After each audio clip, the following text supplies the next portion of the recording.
Hello, everyone. Welcome in today. This is our off-season episode. So the first thing we're going to do is jump right into the players leaving. I'm going to show off where our players went that entered the portal. As you can see, QB Tyler Smith went to SMU. That was his final decision. He has a chance to compete for the starting job. He's not guaranteed the job there, but he's going to be on kind of a level playing ground, so we'll see what happens. Maybe he'll get a shot to start. Justin Hill left Buffalo and committed to Penn State. They didn't promise him the starting job, however, they have a good history of playing two backs, so with that, he is going to go there and take a chance and try to improve his draft stock.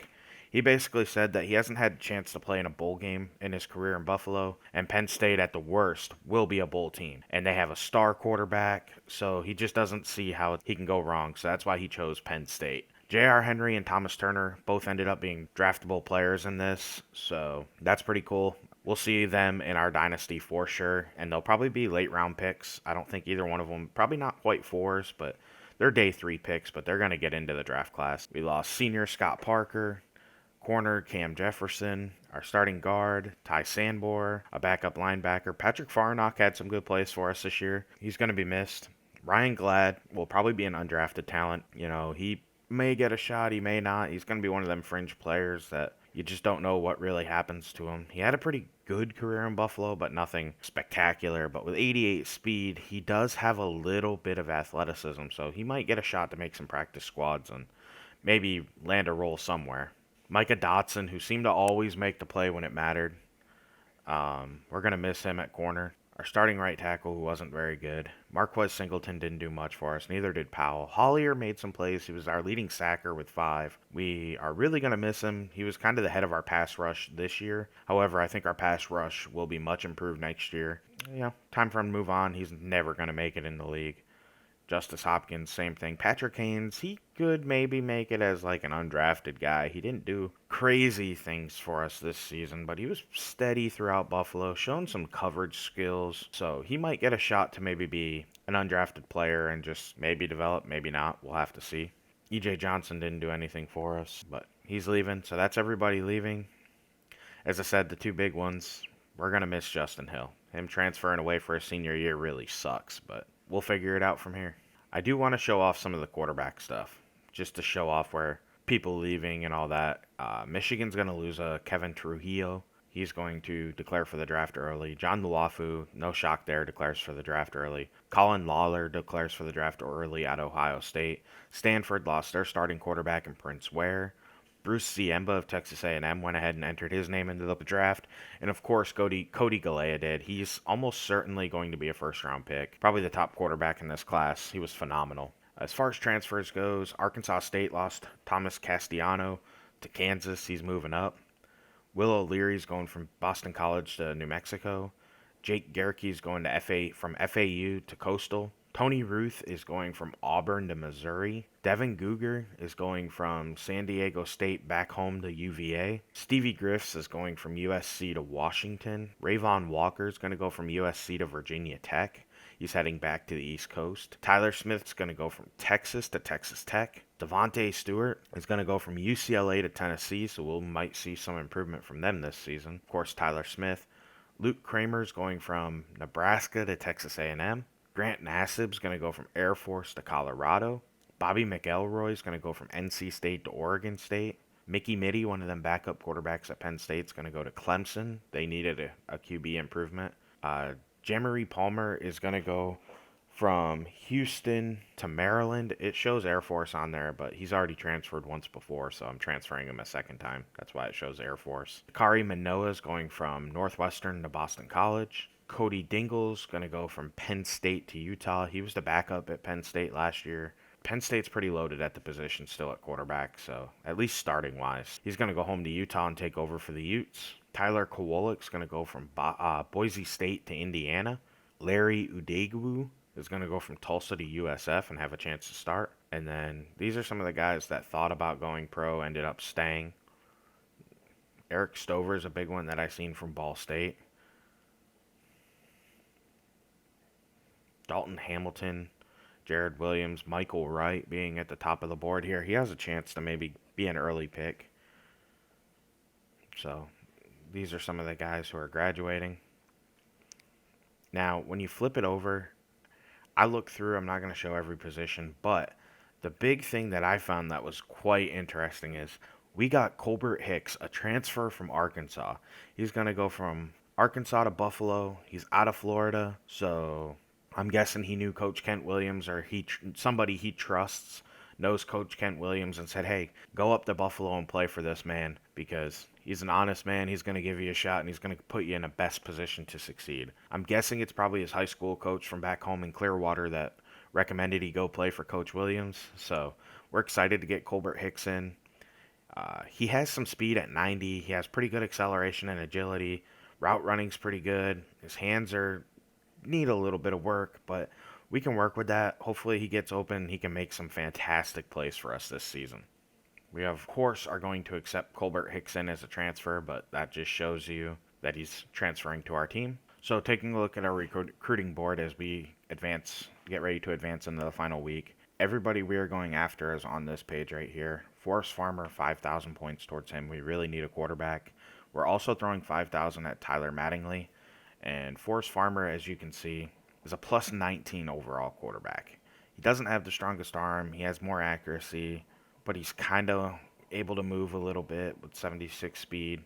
He's just a high overall player, and that doesn't guarantee he's going to be good for us. However, we just need some of these people on our team. So he's going to probably be able to come in and compete right away for the starting job. Isaiah Braithwaite Jr. is the number 2 outside backer in the nation. We have 3,000 points on him. We need an outside backer, but I'm okay and comfortable with getting either one of these two and playing them where I need it with Quazell McGowan or Isaiah Braithwaite, so I hope I get one of the two. Tyler Mattingly's another quarterback. He has no speed, but he has a better arm, so he's more of a pocket passer, but that 85 throw power could come in handy with him. Nick Hill's a 6'4 receiver with a little bit of speed, with 91 speed, 81 agility, and 81 acceleration. I'm leading for him. I'm just throwing some points in there and hoping maybe I can hang on and get the win. Brendan Perkins, I threw 100 points on him. Same idea. I just need some receiver depth.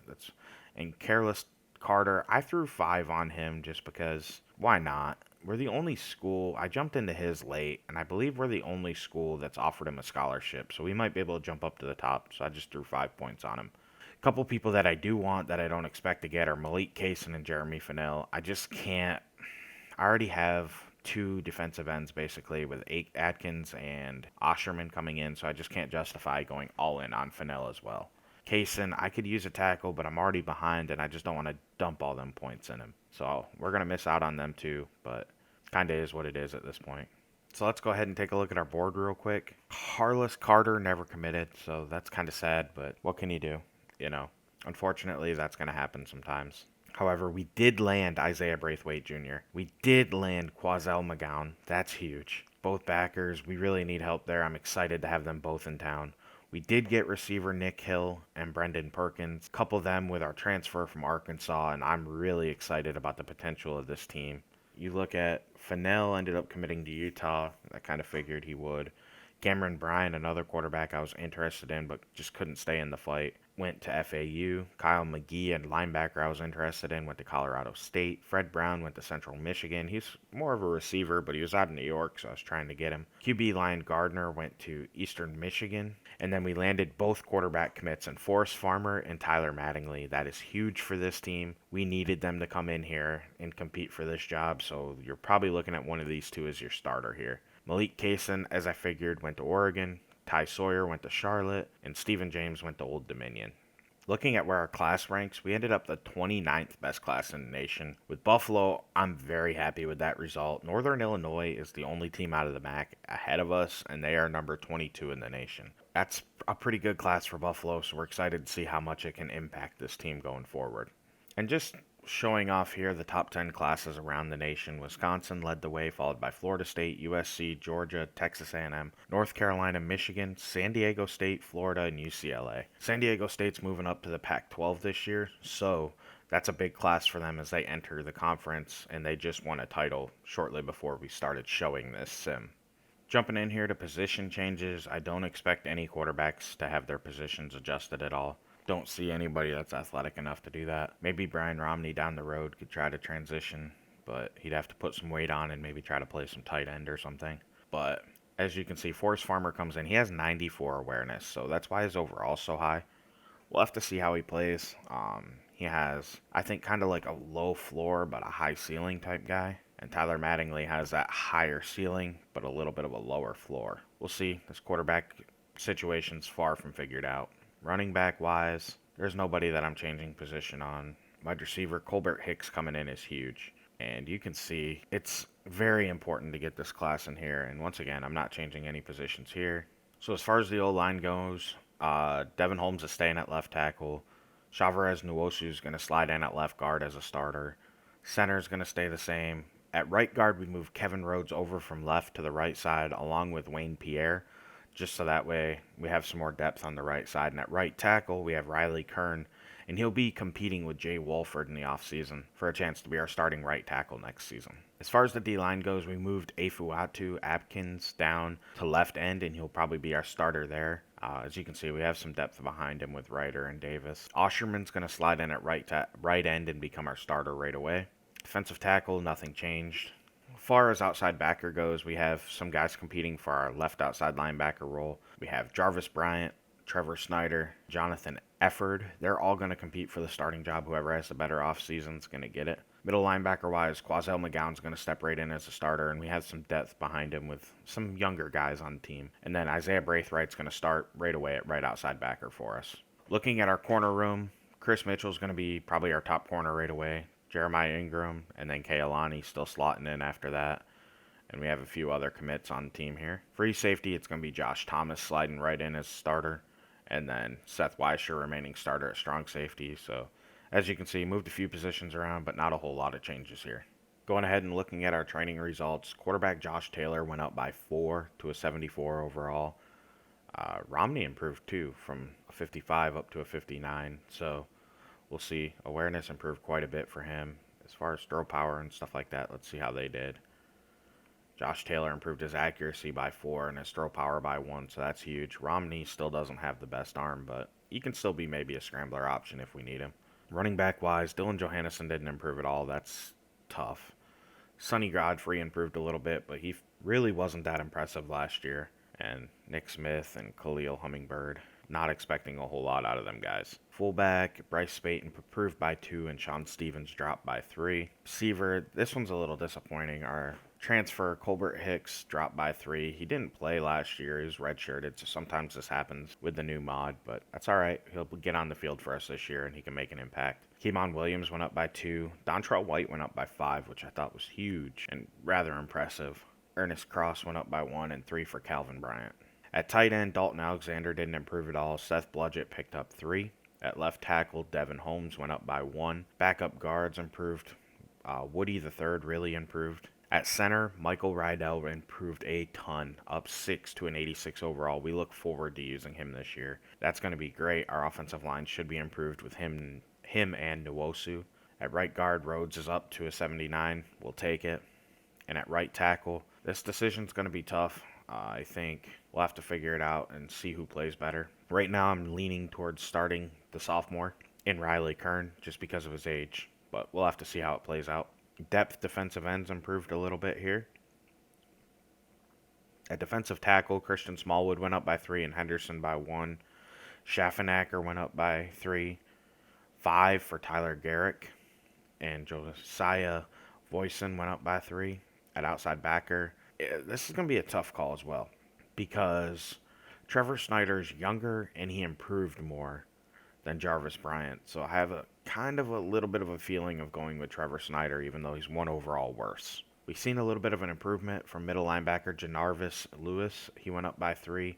He should be a solid backup and be able to fill in when we need him. At corner, Jeremiah Ingram went up by 3 and Mayu Kailani went up by 4. They're going to still have huge roles for us this year. We really look forward to seeing their improvement and seeing how much they can help us out. Depth safety, we didn't see a whole lot of improvement. We would hope to see more from Arnold. Seth Weischer went up by 3, so I'm a little more confident as well with him getting 2 speed boosts. So he went from a 78 speed all the way up to an 80, which is huge. I mean, he was slow for a safety, so hopefully that helps him out a little bit here. He's up to a 78 overall. And then Kai Dancer improved to a 66. And Taylor Brown improved to a 65. Kicker Matt Morton went up by 2. He gained 11 awareness, which is really, really, really insane. And his kick accuracy went up by 3. I was really hoping to see more from his power. And then punter Aaron Brown went down by 1, and he lost 5 awareness. That's what caused it. As far as cutting players, the only player I cut was a running back. I forgot to show it. He was like a 42 overall walk-on. We just cut him off the team. We don't need him. However, as you can see, we need some running backs this year. We have 3 senior red shirts on the team. So with the alignment being done, we're going to show this as part of the offseason. Cincinnati, UCF, BYU, and Houston are all in the Big 12, and this is how the Big 12 is going to stack up. I really think this conference could be pretty strong. I think they need some work, but they could really develop into a strong conference. Big 10, this is how it's going to stack up with the additions of UCLA and USC. It's not perfect, but I'd move Purdue over to the East. I don't know if it makes the most sense, but that's how we're going to do it. Now the American's a little weaker, so I moved some other teams into the American. They still have a 10-team. They have a 10-team conference now, so that's going to be the American. These are the teams that are left in the CUSA. After I did the moves, not everybody's moving up. That's actually moving up. We just don't have the teams for it right now. This is what the new look Pac-12 will be. They added San Diego State and Boise State. Both of them are going to play in the South, even though it doesn't make a whole lot of sense, but Boise State's kind of near Colorado, so they're going to play each other. So, I don't know. It's just the only way I could think to do it. It's how I did it. So, that's the Pac-12. And then the SEC had Alabama and Auburn moved to the East. Missouri went to the West. And Oklahoma, Texas were added to the conference. So, that's all of our conference realignment. I just wanted to show that off real quick. This season's going to be interesting. So following the conference realignment, this is going to bring us into the preseason. So the first thing I'm going to go ahead and show off is red shirts. And I actually do not intend on redshirting anyone right now. There are going to be players that do naturally just from not playing, but there's nobody that intentional that I'm like, I want to see them back. Now, I thought about Sean Stevens just because, he's a backup fullback. However, we don't have a third string tight end, so he kind of comes in handy and he comes in and fills that role for us. And as far as receivers go, for a second, I thought about doing DC Jackson, but honestly, he's a 63 overall. How high is the ceiling? So I'm not going to bother. Here we are taking a look at the schedule for the upcoming season. We have Ohio State to open up the season in week 2. That's going to be a tough match. They're a top 25 team. And Ohio State's always good. And that's going to be followed by Clemson. So that's another tough one. So we'll see how this goes. We're really going to get some tests to open up this season. And the funny thing is, I didn't even have to generate either one of them two onto the schedule. That was just the default schedule I got. The only thing I did was make sure SMU was on it. Hopefully we beat them and make Tyler Smith look like a fool.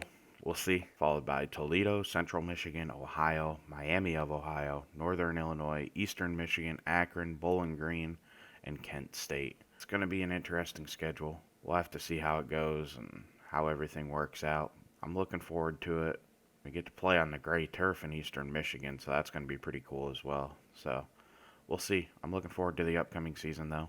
So overall wise, recruiting, there's really nothing to show, but I'll show off a few names at the top of the list. And really, the top of the list right now is not that strong. Unfortunately, anybody I added that was good just doesn't seem to be good. I think this might be a down year. We'll see. Maybe it's just a down year for Buffalo, but Jaleel Moore is our top target, so we'll see if we can get him. Followed by Joseph Douglas, Greg Winfrey, Zamel Mullen, Joe Charlotte, which I haven't been able to scout him yet. The big thing to take away from this is we need at least 2 centers, 2 running backs, and we need another outside backer. So we'll have to see, and we'll have to work that in and try to target them guys and get them. I think center is going to be the hardest position to fill just because it's already hard sometimes to recruit O-linemen, I feel like. So we'll have to see how it finishes or how it goes, but I'm looking forward to the challenge. And with that, I'm going to leave you here, and we're going to get prepared for season number 2. I hope y'all are as excited as I am because I'm definitely looking forward to it, and I think it's going to be a better year, especially because of our quarterback situation. I think that is much improved this season, so hopefully the interceptions drop down because, man, I don't know. I was so irritated with all them picks last season, but this is LDJ11 Gaming. Thank you very much. Have a wonderful day. Please like and subscribe.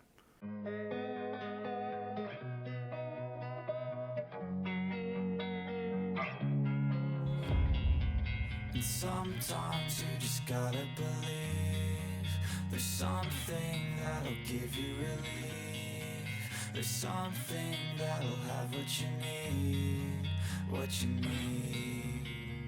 We're broken, it's tragic, we're not all elastic, but maybe there's magic, believe you could have it.